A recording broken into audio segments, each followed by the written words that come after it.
Good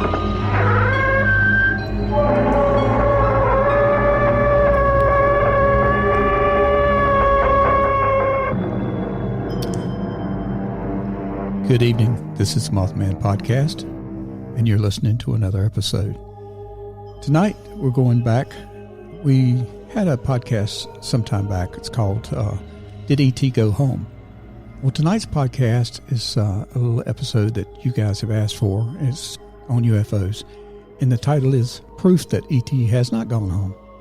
So, again, welcome to Mothman. I'm Daryl, and in the studio with me is... I'm Amanda. And we thank you for listening to us tonight. So, Amanda, I guess to start with, we need to go back to the subject of UFOs goes all the way back to, I guess, the Bible, right? Yeah, it goes back to ancient times. There's a lot of evidence, and we can go all the way back to the book of Ezekiel. And in the book of Ezekiel, he talks about... seeing a wheel within a wheel is the way he describes it, that it's in the sky, and he looks to the sky and he sees a wheel within a wheel. And he talks about, he sees these, he calls them living creatures, and says that they have 4 faces and wings, and that they travel with this wheel within a wheel. And there's been a lot of descriptions of it and a lot of different images of it. But to me, when I hear that image, wheel within a wheel, I think of a classic UFO, a classic flying saucer. Right? Flying saucer, right. Exactly. And if you think about it, it's round. And at the bottom, people often describe another round wheel that spins, that seems to be giving it lift. And another thing that Ezekiel describes is that you see eyes all the way around this wheel. Which could be interpreted as lights. Absolutely. It could be lights, because if you think about it, people always describe eyes as the light of the soul, and eyes is another word for lights. And it could easily be that he was seeing a flying saucer. And when you speak of 4 heads, that could also be some type of helmet. It could. That could be interpreted as having 4 different sides. That's right. It could. He doesn't describe it up close. And, it could definitely have been a helmet. And in ancient times, you also see this. You don't see this just in the Middle East coming out of the book of Ezekiel. You also see it from the Hindu Vedas in India. They describe a flying object as well that the gods flew on, and how there were wars in the heavens with these gods flying in these flying objects. So you've got that as well. And then one more place you see this is in ancient Egypt. We see some carvings on some of the temples that look like... One looks like a helicopter, to be honest. And you also have a flying saucer-looking object. And people always ask, where did the Egyptians get these ideas? They're not any kind of hieroglyph that was known in the Egyptian alphabet. So those are just some ancient examples we see. Well, we also go back and we start looking at pictures on the walls of some of the pyramids, and looking at some of the pictures that we see in the Egyptian history. Mm-hmm. And then we can go back to South America and start looking at the Amazon. And, absolutely. Some of the tribes down in South America that were drawing the same images yes. on their walls. Now, it's not like today where you can get on the internet and look up an image of a flying saucer and you can see what it was posted in Europe or see what's posted in the United States. These are countries that had no way of getting this that information. You could not travel. Right. You couldn't cross the Pacific at that time. You couldn't cross the Atlantic to get to the Middle East or anything at that time. So, it kind of makes us wonder, how did these people see the same images that were seen on the other side of the world? Absolutely. So that's making it good. And you were talking about, lift and and some of the scientific evidence of lift. And that brings up the topic of one of your subjects is Tesla. Yeah. Tesla. Right. Like the car, right? Yeah, absolutely. Exactly. Like the car. Nikola Tesla is interesting. I don't know if anyone knows a whole lot about him, but he had a lot to do with developing electricity. And at one point early in his career, he had kind of like built a radio. And he said that he was receiving messages from outer space. He only was familiar with the planet Mars. He wasn't really familiar with any other planets. So he said that he was speaking with Martians and that they were telling him how to develop the electricity and how to develop some of the inventions that he came up with. So there's an interesting one that I only heard about that recently. I've always been fascinated with Tesla because he did accomplish so much. Scientists tell us that 80% of all of the technology that we use, including electricity, came from Tesla. And you kind of wonder, like, was he communicating with something more advanced that was giving him knowledge to come up with these inventions that he did? Well, one of the reasons he believed it was Mars is because Mars, the rotation of the two planets, Earth and Mars, they're at the closest range in like a year and a few months. Mm-hmm. And he was getting whatever the year and few months is. Sorry, I can't give you the exact months, but that's when he would get the strongest signals. So that's his interpretation that it was coming from Mars. Yeah. And we know now, it couldn't have been from Mars, but it could have been something maybe hanging out on Mars. We don't know. Well, a repeater or something. Yeah, definitely. And also, with his records and everything that he had, once he passed away, the government came in and confiscated all those records. They did. And those records have never been made public or available to the public. You can't really get them through the Freedom of Information Act, which I find interesting. And we don't know what the government has done with those or what they said, if perhaps the government has even used them to make advanced technology for ourselves.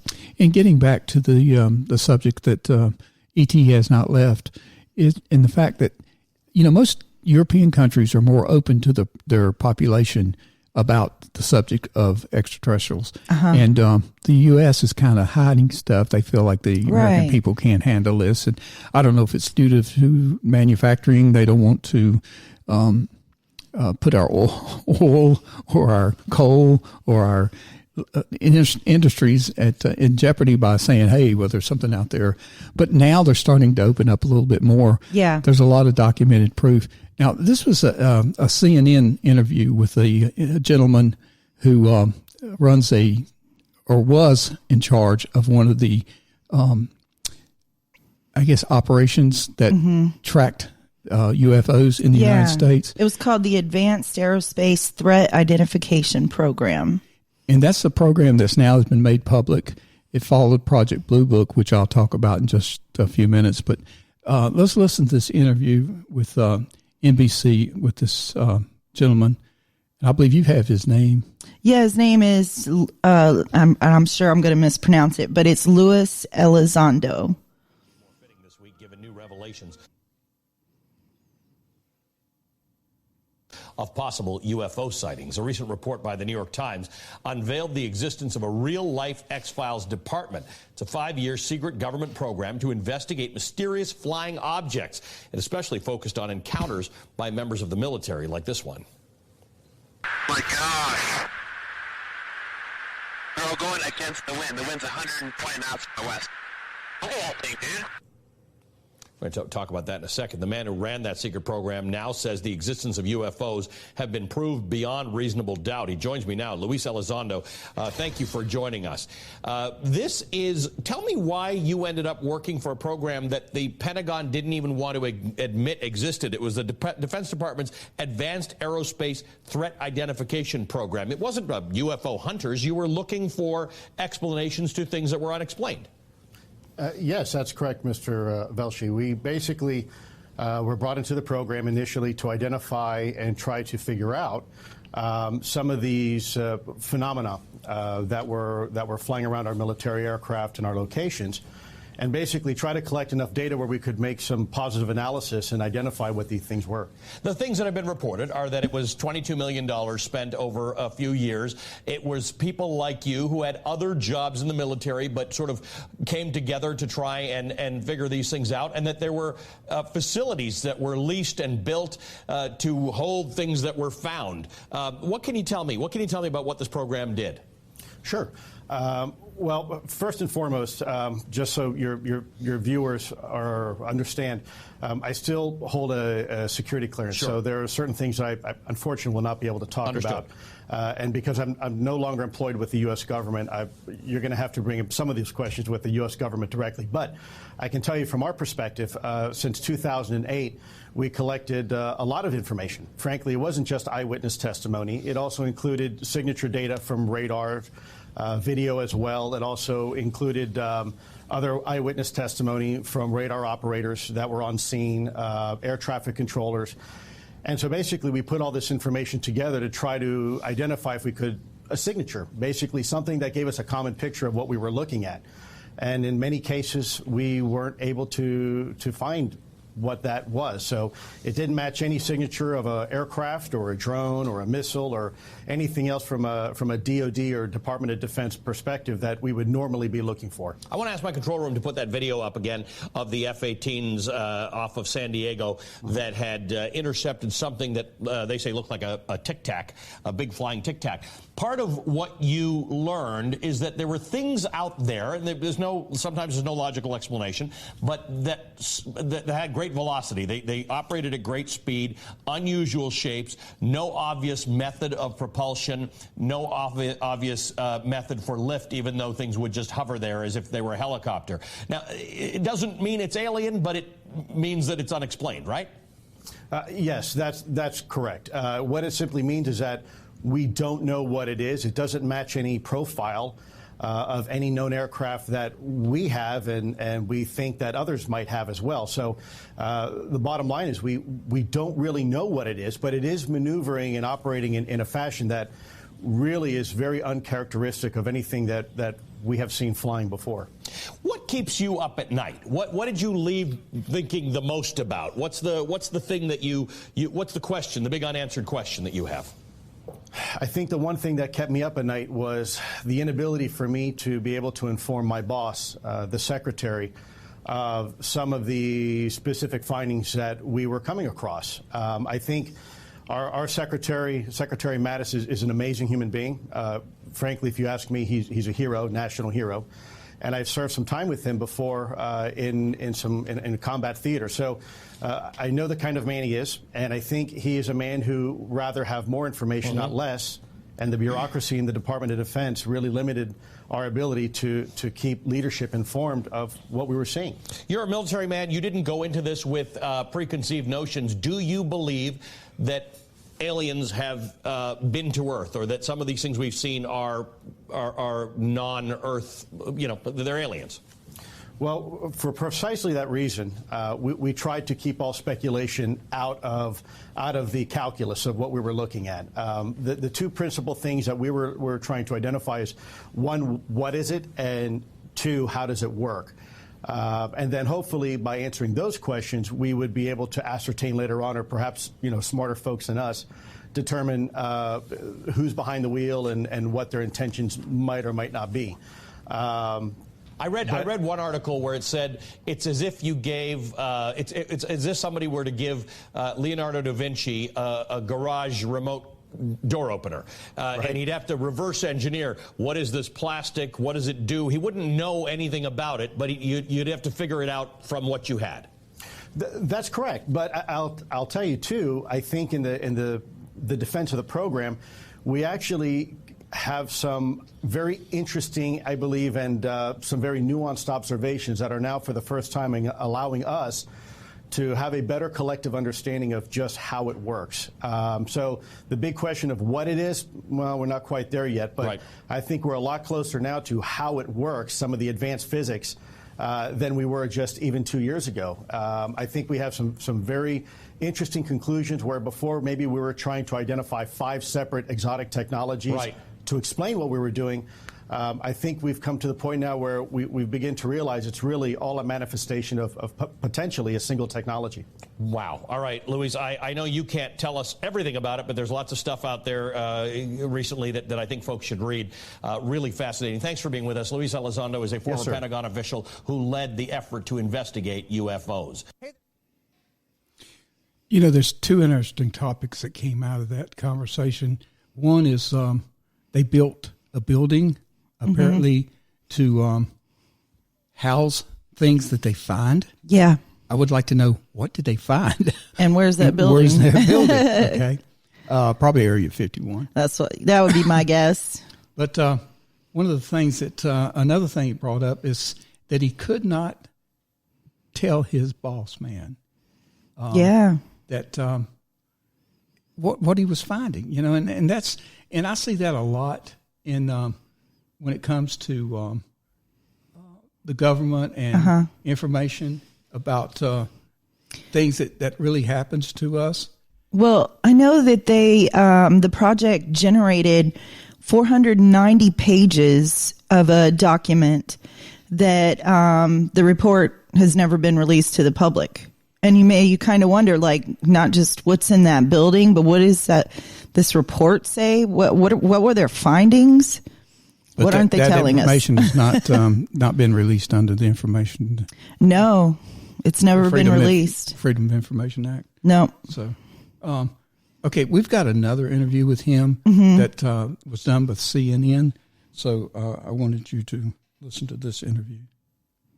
Who ran the covert government program up until this last November, Luis Elizondo. Luis, thank you so much for your time tonight. I mean, first, tell us what the purpose of the program was and why it was so secretive. Sure. The purpose of the program, Advanced Aerospace Threat Identification Program, was really designed to do just that. From a national security perspective, identify those things that we see, whether we see them electro-optically, we see them with radar, we see them as eyewitness reports, through a myriad of different ways and avenues that we receive the information, and try to ascertain and determine if that information is a potential threat to national security, in a nutshell. So what did you find? Well, we found a lot. I think it's probably been a little bit mischaracterized in some of the social media you see and what people put out, because a lot of times when we don't have a lot of information, we tend to fill in those gaps with what we think is logical. And there's still, by the way, a lot we really don't know.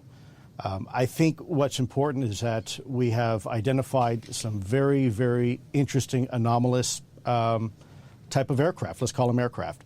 Things that don't have any obvious flight surfaces, any obvious forms of propulsion, and maneuvering in ways that include extreme maneuverability beyond, I would submit, the healthy G-forces of a human or anything biological, hypersonic velocities, low observability,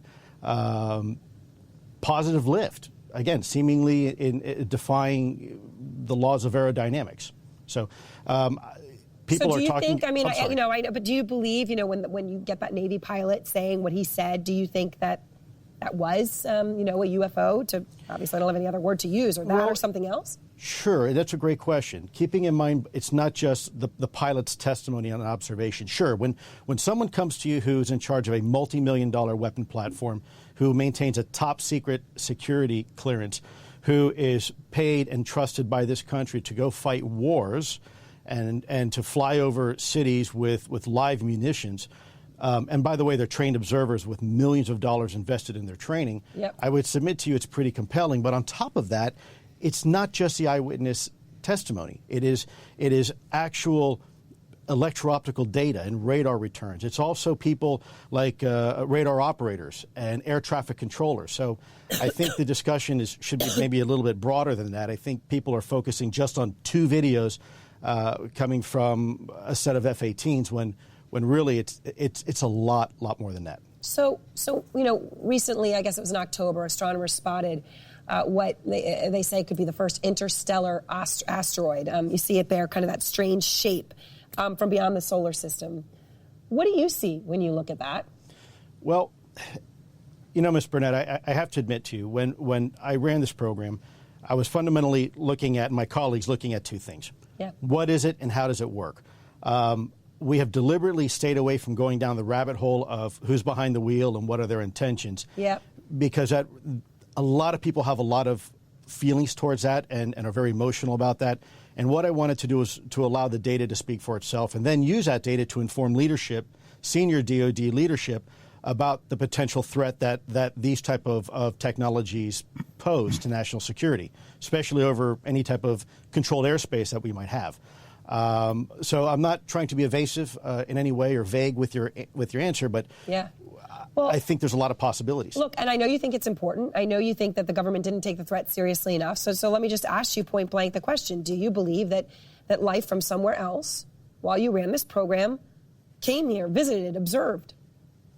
I will tell you unequivocally that through the observation, scientific methodologies that were applied to look at this phenomena, that these aircraft, we'll call them aircraft, are displaying characteristics that are not currently within the U.S. inventory nor in any foreign inventory that we are aware of. So I know you're being clear, but I mean, the answer is yes. I can't speak on behalf of the government. Obviously, I'm not in the U.S. government anymore. My personal belief is that there is very compelling evidence that we may not be alone, whatever that means. Wow, there you have it from a guy who looked deeply into this stuff on behalf of the government, on behalf of the Department of Defense, and with a mandate from the government, like, find out what's going on. And here he says, yeah, there's a really good chance that we are not alone. Not just that we're not alone, but that ET is here. Here amongst us right now. And that's that brings up another subject when I see them or listen to them talking about that object that entered the solar system from beyond our solar system. Mm-hmm. And that brings up a subject which you have discussed with me in the past, and I was not familiar with it, and I don't know if all of our viewers are, but we're talking about the bears, and we're talking about... the tardigrades. We took them to the moon, and we might be now... I mean, it looks like we've kind of... creating life on the moon. Exactly. We've created an ET. All right, discuss a little bit about this. Well, it came from a private... project in Israel, and the name of the spacecraft, so it was like a private space enterprise, and the name of the spacecraft was called Bereshit, and that is the first word of the Torah, or the book of Genesis, is Bereshit. And so it means in the beginning. So they were really excited. They were going to do a lot of experiments. They had all these experiments on board. This was unmanned, and they were going to land on the moon and receive data from these experiments for a period of time in order to, kind of find out how things do in microgravity.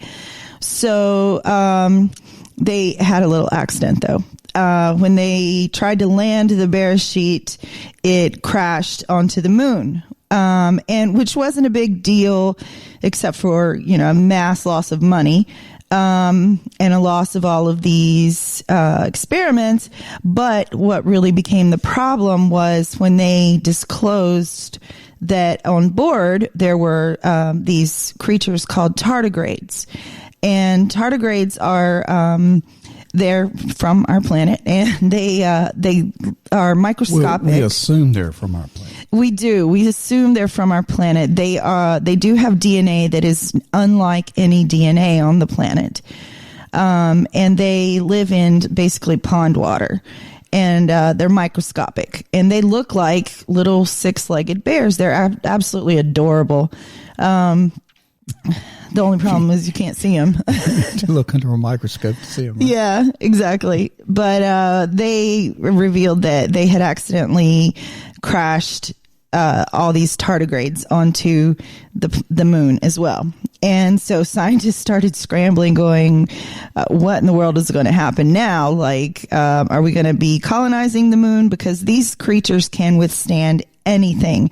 They have gone up on our spaceships, not on purpose, but just because they're microscopic and live within water.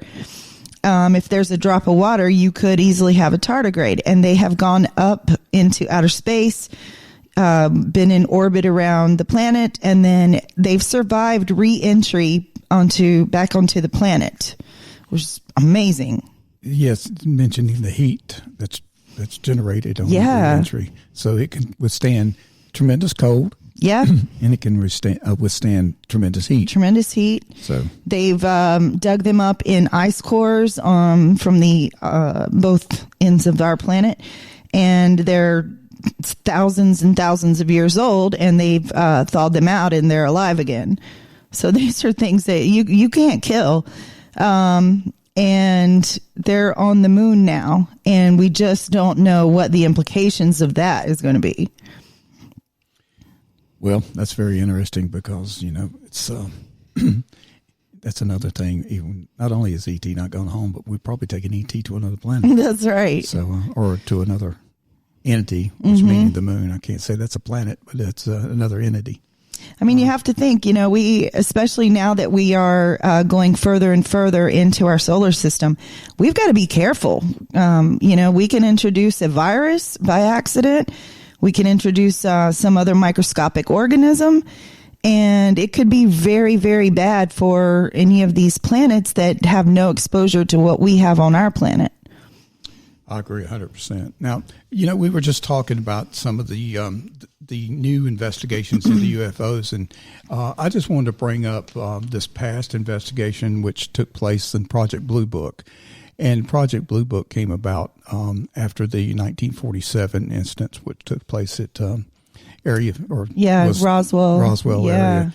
And it all started in 1952, and this project ran through December of 1969 when the order was given to terminate the project, but the project officially didn't stop until January 1970. And it had two things. It was to try to see if there was a threat to national security and to scientifically analyze UFO-related data. Well, I looked into this under the Freedom of Information Act, and I found it was nothing more than a PR stunt by the United States Air Force. A lot of the people that were in charge of the project really didn't believe in the project. They were not to their orders were to not to find anything. Okay? Oh, wow. So that was the whole project, was do not find anything. So this Freedom of Information and all this related information that's been released is just a joke. Almost like pandering to people, right. Like, hey, go take their story down, but that's it. That's it. And they did 12,618 UFO studies. Most of them were studies that didn't need to take place. They were not anything to do with a scientific phenomena. They knew what it was. They knew it was clouds, stars. Oh, wow. U-2 flights, this sort of thing. So, but there was a percentage of them that was unclassified and unexplained. Or classified and unexplained. But they really didn't get into the research. And this was due to the fact that to most of the people that were within the project, they were not scientists to start with. They were Air Force investigators. What? And I've got air quotes here. Yeah. Investigators. They were just airmen, okay? And they were thrown into the project to go out and say, tell me what you saw. And so they were not really trained to get into the scientific background that they needed to get into. And you said a lot of them didn't believe it anyway. Yeah, and they were investigating something like over 40 to 70 cases per month. That's way too many. I mean, that's just lot. Every time somebody saw a flashlight in the woods, they went out and investigated it. Yeah. And that's way too much. So they spent too much time on probably investigations that they should not have even tried to look into. Yeah. And they took a basic attitude and approach that was illogical and unscientific. So it was not really a project. And one of the reasons I wanted to bring this up is because back in 1966, there was a string of UFO sightings in Massachusetts and New Hampshire, and it provoked a congressional hearing. Well, the Air Force went out and said, oh, well, this was a training exercise. Well, it was proven that it was not a training exercise. Oh, wow. Some of the police officers that actually saw what happened, they were discredited by the Air Force, and excuse me, and kind of ruined their whole careers. And also, there was information and proof where the Air Force went around and gathered up all the evidence and told people, do not talk about this. You didn't see anything. Yeah. It was another proof that they were trying to cover up whatever was out there. Yeah. Whatever really happened. And that was a really incident that took place. But they got all the records, told the newspapers and threatened the newspapers not to publish anything about it. And so it was, Project Blue Book is the biggest joke that there ever was. Oh my gosh. And so maybe now when they're doing the investigations, they will actually bring out what really is going on, and they won't take the mental attitude that, hey, listen, the general says we don't find anything, right? So it doesn't matter what the evidence is. Well, you mentioned the Freedom of Information Act. Going back to the Advanced Aerospace Threat Identification Program, I did see that there was one thing that did come out in the Freedom of Information Act.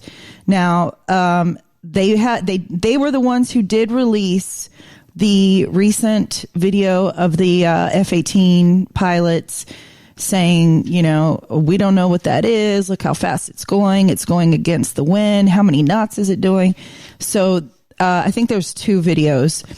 The only other thing that has been released was a list of 38 research titles that the program pursued. And these are interesting because it kind of hints at, did they find enough to start researching these things? One of the research topics was traversable wormholes, stargates, and negative energy. Another one, headed by a German scientist, was, so we were sharing the information with certain people.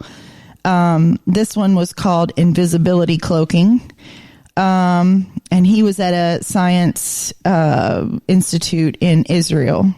No surprise there. And then there was another guy looking into theoretical quantum optics, whatever that is, which he was saying he was trying to create an invisible hole in space inside which objects can be hidden. So that's really interesting.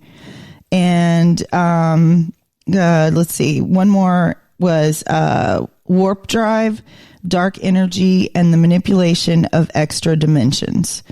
So those are a couple of research titles that they were pursuing based on whatever their findings were, that they won't tell us what their findings are. Right. And this is going to be going on and on. And And I believe you mentioned before the podcast to me that you'd heard this, and I think I'd heard it also, that probably within the next 15 to 20 years, there's probably going to be contact with with another. They're probably, like, I think that what is this guy's name? Luis Elizondo. I think what he's hinting at is that they're here. But all the other scientists that, like we were talking about before the podcast, they're hinting at that not only are they going to be here, but we're going to know who they are. So that, right. I mean, that's pretty interesting. I mean, everything's changing. Everything, the whole world, the whole attitude of everything is changing. And even in the parliament in Russia, if you call it their parliament, I'm not sure how their government is laid out, but they were discussing interstellar law. Yeah. That's right. Is that what I heard? Yeah, they were discussing what did they call it? Interstellar politics. Interstellar policy in politics. Yeah. So they're getting serious about this stuff. So, and we don't know what the Russians have. They seem to be having more contact than we are, or they're letting their people know that they're having more contact with them than we are. But also, I don't know if our government thinks we're going to like panic. I think it would just be exciting. Well, I don't know. You don't know? I don't know. Think about the stock market.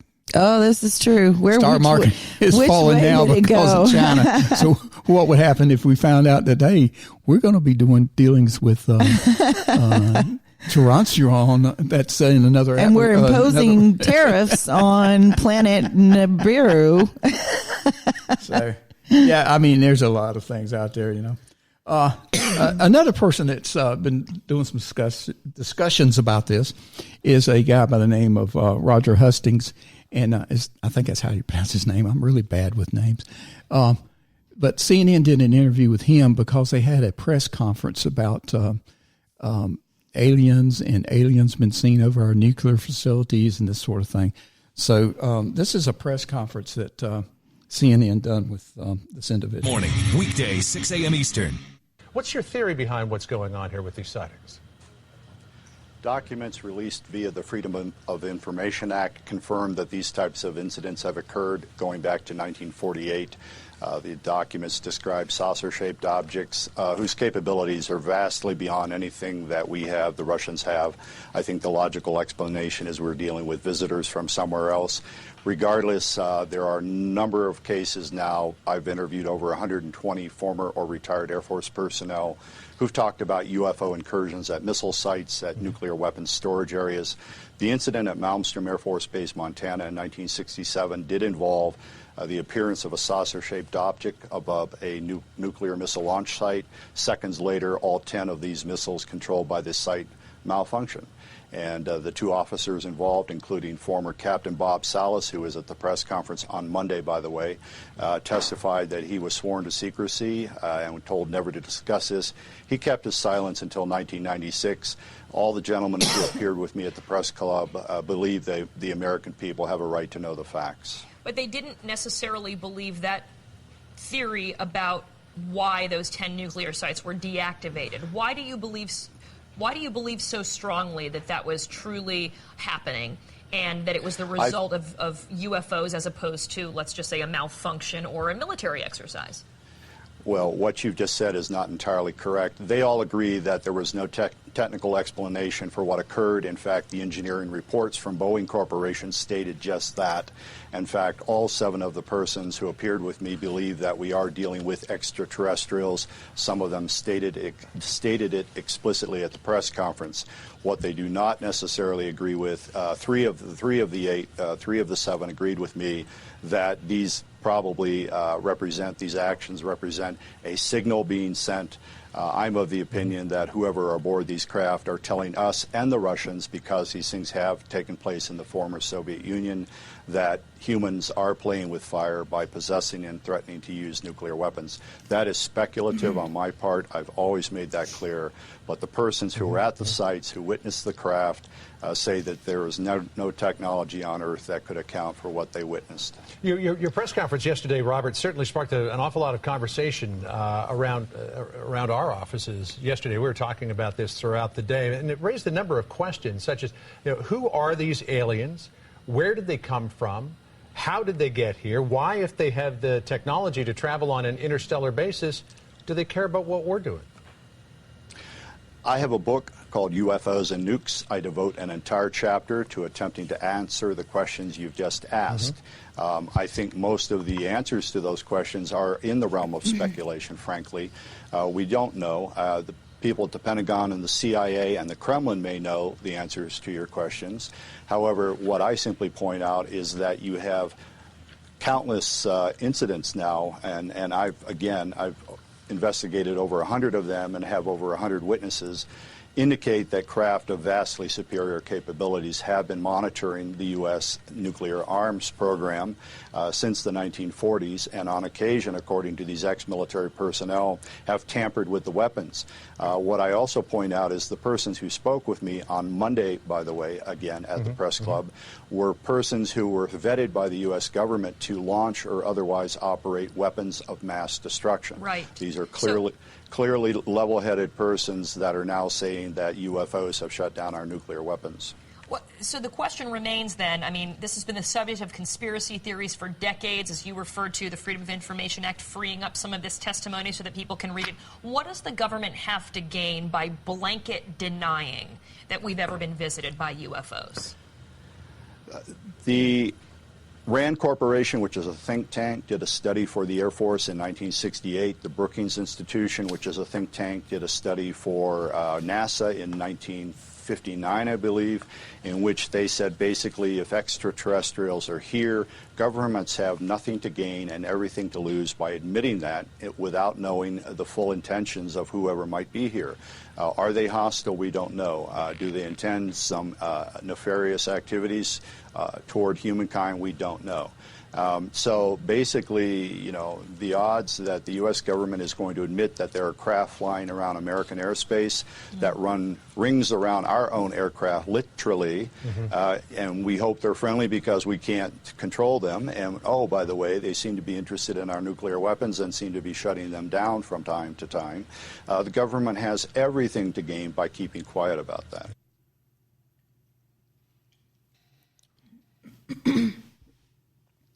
So they seem to be not dismantling, but disabling our nuclear weapons, and even at some nuclear power plants, which is really odd. And when I heard this, Daryl, I was thinking, I wonder if Russia is experiencing the same thing.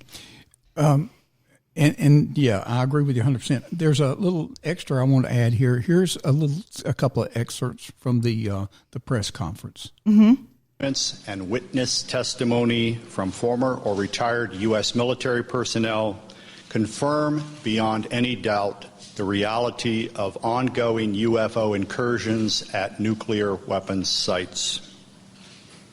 When I say UFO, the witnesses have described these craft as disc-shaped or cylindrical-shaped or spherical. These objects are capable of both hovering and high-velocity flight, usually completely silently. Over the past 37 years, I have personally located and interviewed more than 120 of these former or retired military personnel, all of whom report UFO incidents at one or more of the following locations: nuclear missile sites, nuclear weapons storage areas, and nuclear weapons test sites in Nevada and the Pacific during the era of atomic atmospheric testing. Sometime in the evening hours on March 24th, I received a call from one of my topside guards. This was the base commander from the stating that they had been observing strange lights in the sky, making odd maneuvers, and wanted to report it. I thought it was kind of a strange report, but I took it seriously. You have to understand we were protecting nuclear weapons, and the reports we generally got were very professional. At any rate, I kind of dismissed the call. He called back about 5 minutes later. This time he was screaming into the phone saying they're looking at an object, a red glowing object hovering just above our front gate. Right above us, there's a huge this white was one of the thing, guards there pulsating at the light above us, and I had to call them to make sure I wasn't seeing anything. Upon prodding, he told us it was shaped like a fat cigar. I think he said a pregnant cigar. White pulsating light. Between the pulsations, he saw red and blue lights. It was silent because I prodded him saying, is it some sort of helicopter? He said, no, it's very silent. We're talking to him for several minutes, and he says it's starting to move away along our access road. I believe, these gentlemen believe, that this planet is being visited by beings from another world who, for whatever reason, have taken an interest in the nuclear arms race which began at the end of World War II. Regarding the missile shutdown incidents, my opinion, their opinion, is that whoever are aboard these craft are sending a signal to both Washington and Moscow, among others, that we are playing with fire, that the possession and threatened use of nuclear weapons potentially threatens the human race and the integrity of the planetary environment. So there it is. More evidence that ET has not gone home and will be here for some time. And that they're intervening in some negative behavior on our part. Yeah, but you were going on to say that, that you're talking about Russia. Mm-hmm. And what was, Russia is more open to the public than we are when it comes to different things that's happened. Yeah. But there was an incident that took place back in 1959. Yeah, the Dyatlov, excuse me, I don't speak Russian at all. The Dyatlov Pass incident, named for one of the guys that was on this trip, named Igor Dyatlov. And before I even get into it, I just want to say I just found out this morning when I was looking into this that Russia is reopening the case because people are saying, look, we're not happy with the answers we have. We need to know what happened. And so they're saying, okay, let's reopen the case. Let's present the files that we have. So basically what happened was there were these 9 skier hiker guys and girls, and they had this trek planned into the northern Ural Mountains, which was part of the former Soviet Union. And what happened on this trip is very unclear. And I'm just going to give you the facts that we do know.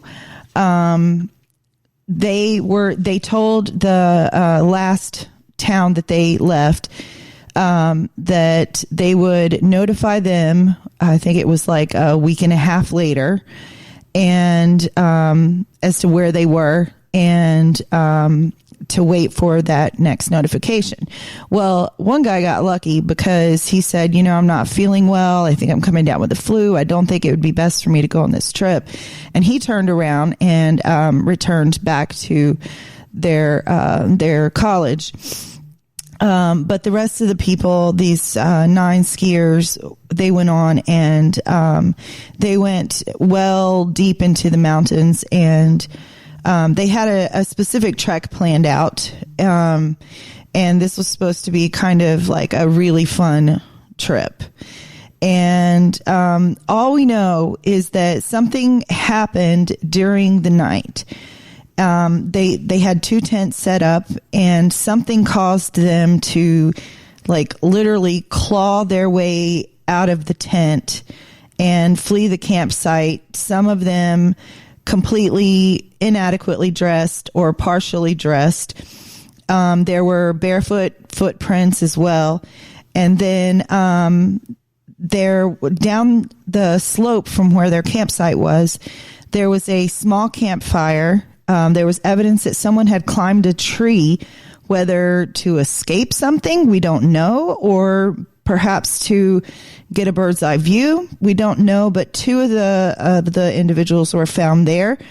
They had been covered up and their clothes taken. So it looks like that perhaps some of the other individuals in the party who didn't have adequate clothing took their clothing because one of the girls was even found with like a parka wrapped around her foot because she didn't have an extra shoe. So when they did the autopsies, they found that 6 had died from hypothermia, which you would expect. It was below, it was negative 30. What was odd was, why did they leave their tents when their tents were heated and they had plenty of clothing in there? So something caused them to run out of their tents and die from hypothermia. Now, where it gets really weird is that I think it was 3 or 4 of the other people in their party had wounds that the coroner said was consistent with the force that you would receive in a massive car accident. So they had fractured sternums, fractured head, broken bones all over. So it's unclear why that would happen. And out of that group of people, so they had kind of split off with one group dying of hypothermia, one group having all this physical trauma. And in the physical trauma group, 2 people were missing their eyes, and one girl was missing her tongue. And there's no understood reason why this combination of events happened. Now, the coroner also noted that some of them had skin that was kind of tanned, and 2 of the individuals, their clothing tested positive for radiation. So this is really odd. Now, there was also a indigenous tribe in the area, and they reported that the night that the hikers had died, there were lights that they could see over the pass. They were like green and white lights moving around and lighting up the sky over the pass. And this was not something, I mean, these people lived out here in the wilderness, and this was nothing that they had ever experienced before. So after the coroner got involved, the military then got involved trying to look into this, and they tried to explain it with, oh, maybe there was an avalanche, and they're like, but these people weren't buried under the snow. So, you know, no explanation has worked so far. And what a lot of people think is that perhaps there was a UFO that either accidentally irradiated these people or something happened. But that's the Dyatlov Pass incident. But it has been classified a UFO incident in Russia. It has by some people. It has. The government classifies it as still a mysterious event, which is why it's now being reopened all these years later. Okay. Now, this is a FBI file. They found a case file, and so I want you to Bureau's most notorious cases. CNN. Guess which is the most popular file? John Dillinger's? Jimmy Hoffa's? Nope. Since we opened the vault, it's been this memo about flying discs or flying saucers, and it relates to an allegation that we heard from a third hand, saying that the Air Force had found a couple of saucers out in the New Mexico desert. No, can't be. I mean, most people want to read about Machine Gun Kelly and Al Capone, right? You would think so, but this memo itself has gotten over 1 million page views in 2 years since we put it up. Al Capone doesn't make our top 50. The memo's all of 2 paragraphs. Agent Guy Hoddle, then head of the FBI's Washington field office, writes that an Air Force investigator stated that 3 so-called flying saucers had been recovered in New Mexico. They were described as being circular in shape with raised centers, approximately 50 feet in diameter. Not only that, each one was occupied by 3 bodies of human shape, but only 3 feet tall, dressed in metallic cloth of a very fine texture. Each body was bandaged in a manner similar to the blackout suits used by speed flyers and test pilots. John Fox is the FBI's historian. This was never followed up on, right?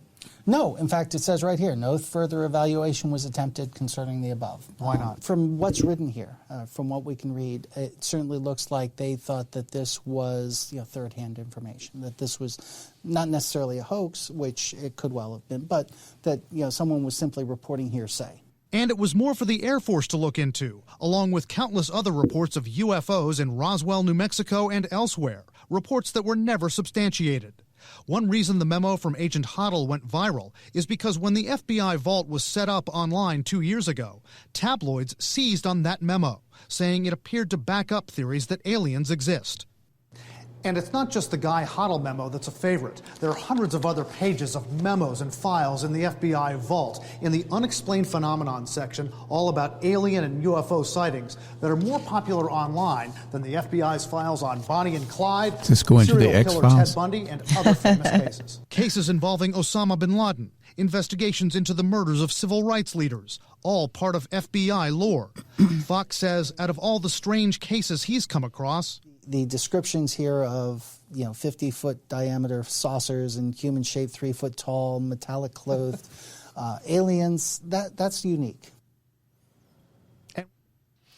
So that's the FBI is going into their vault over this too. So, and I found this one classified. It was a CNN report that was talking about classified UFO documents. For decades, and countless conspiracies had developed to explain the unexplained. Well, now UFO enthusiasts have more food for thought, nearly 130,000 pages of it.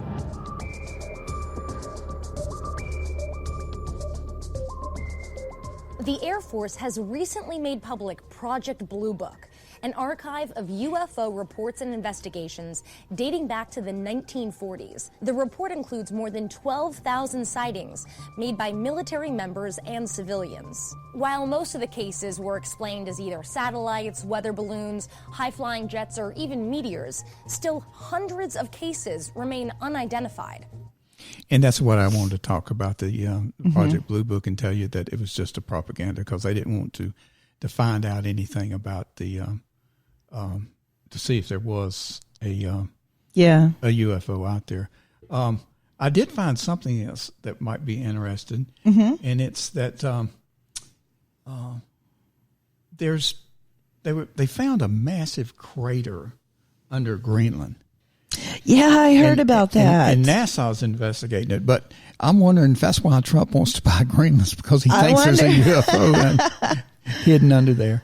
But also, this was another one by CBS News, and it's some of the scientists have believed that they found a mass structure. And I want you to listen to this one. Earth. Okay. And we have this telescope that's been staring right at it for a number of years. But scientists say something strange keeps getting in between the telescope and the star. They can't figure out what it is. Let's bring in CBS News science contributor Michio Kaku. Okay, what is happening? Why is this star causing scientists to wonder in fascination what might be out there?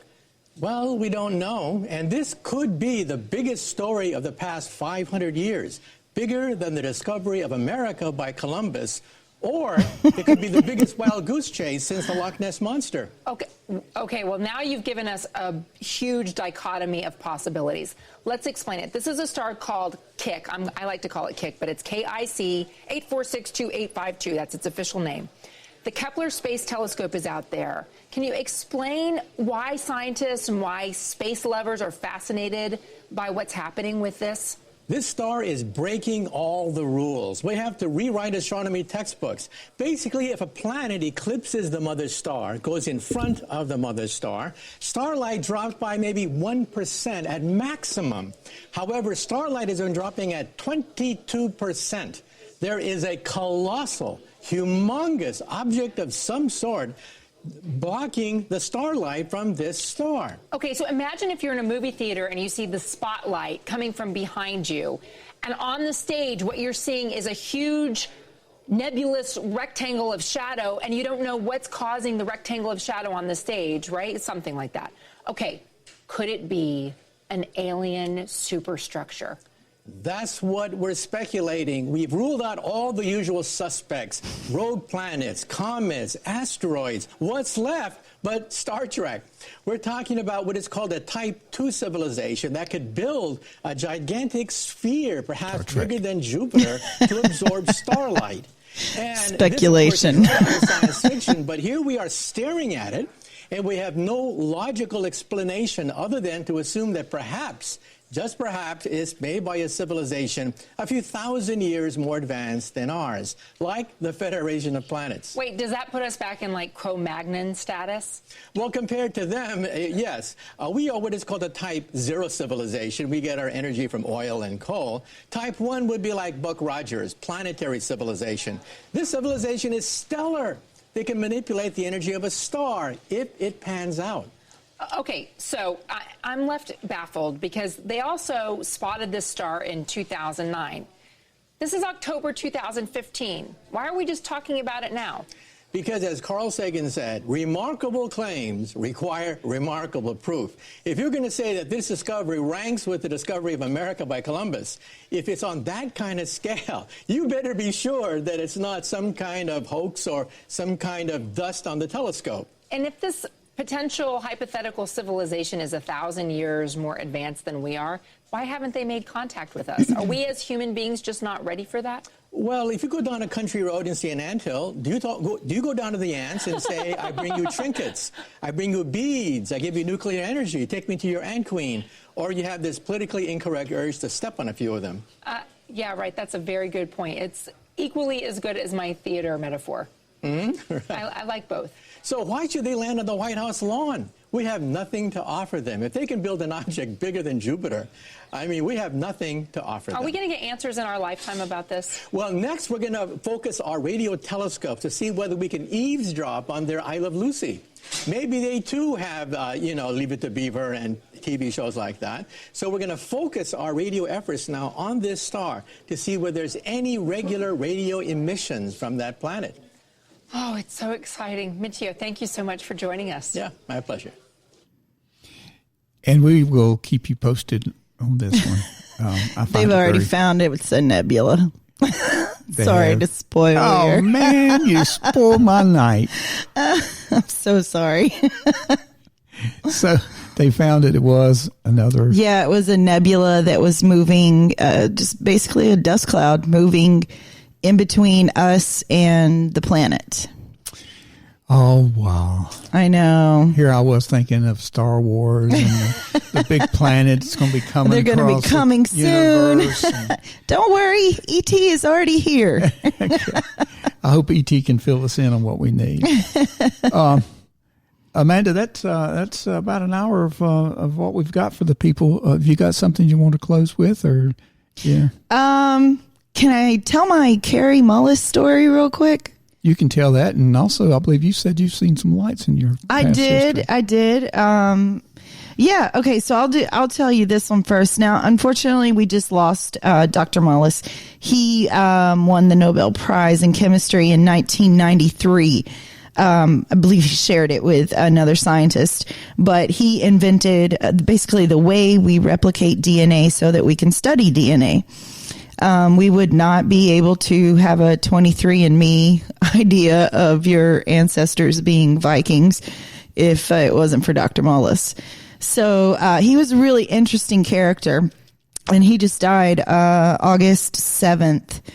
Of this month. Yeah, this month, 2019. He was born in 1944. That's right. In Lenore, North Carolina. He was. He was one of us. And he died in Newport, California. So maybe they'll be shipping him back.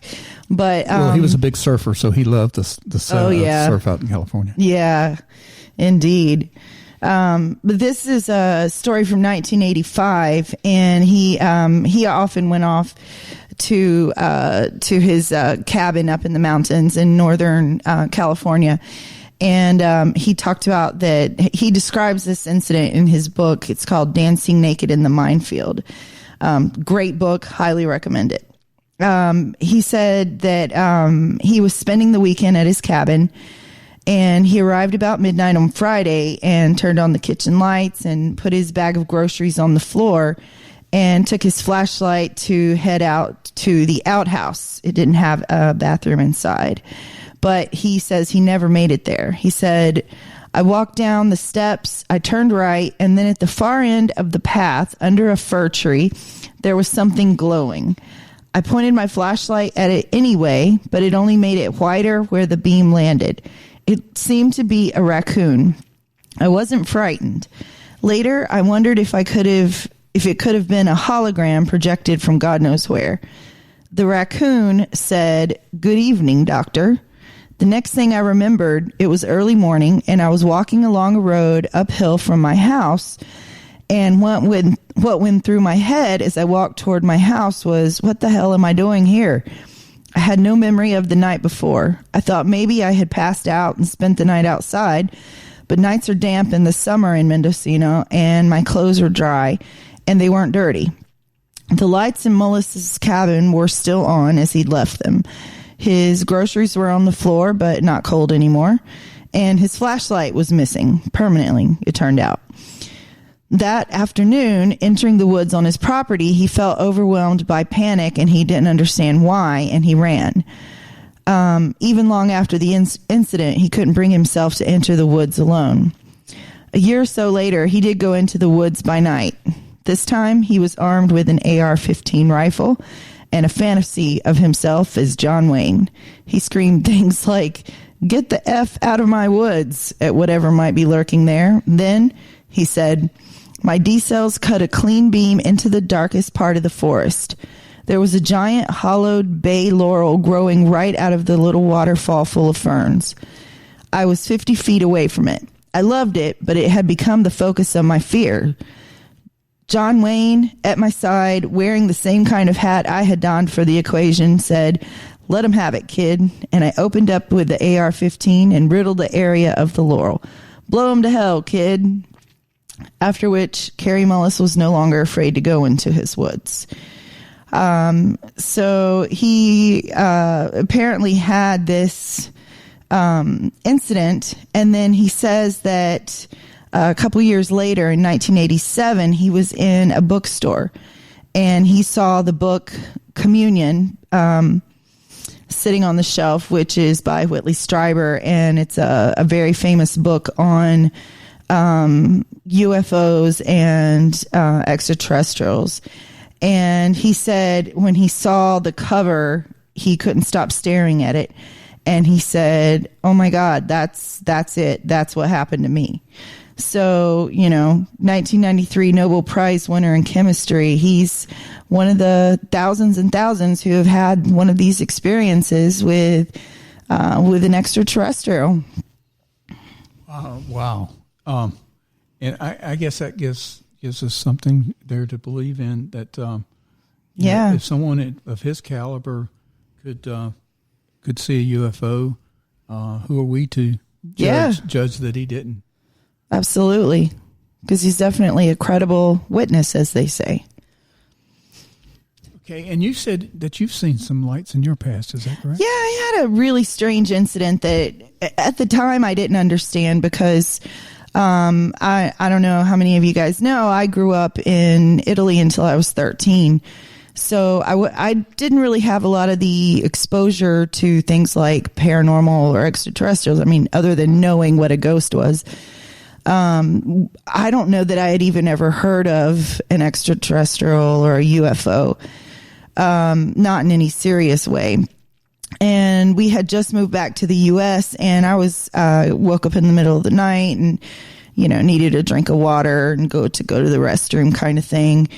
And I walked past the kitchen window, and we lived in front of a horse pasture. And of course the horses were in the barn at night. And I saw these 3 red lights hovering over, like as people describe, silently, completely silently, and without moving over this horse pasture. And I remember looking, going, have they installed some really tall lights over this horse pasture? Or what are these lights? So I stared and stared for probably 15, 20 minutes. And then I had to use the bathroom too bad. So I ran, and I thought, I'll just go real fast, and then I'll come back, and I'll keep looking and see if I can figure out what that is. Because for some reason it really intrigued me. It wasn't like, oh, there's some lights. It was like, what is that? What am I seeing? So I came back, and at that point they were completely gone. And I've never seen anything else like it. I don't know what it was, but I was 13 years old and seeing some red lights over a horse pasture. Wow, you're lucky. I have not seen any. That's not that I haven't tried. I look up in the night sky a lot, but I've just never been able to see anything. I'm hoping someday. You got to find the right horse pasture. Yeah, I got to find the right horse pasture. Amanda, I've really enjoyed tonight. I think that we've put out some good information. I hope the public like the info that we've put out there. Definitely. Hope that you find it interesting. And I think we've presented some good evidence that whoever ET is, they're here among us, and they've definitely already made contact. And I agree with you 100%. So, Amanda, tonight I'm saying goodbye as Daryl. And I just want to say real quick, if you want to contact us at mothmanpodcast@gmail.com. And if you're on YouTube, make sure to like, subscribe, and leave us a comment, and I will respond to your comment if you talk to us. So definitely reach out and make contact. So until next week, good night from Daryl. Good night.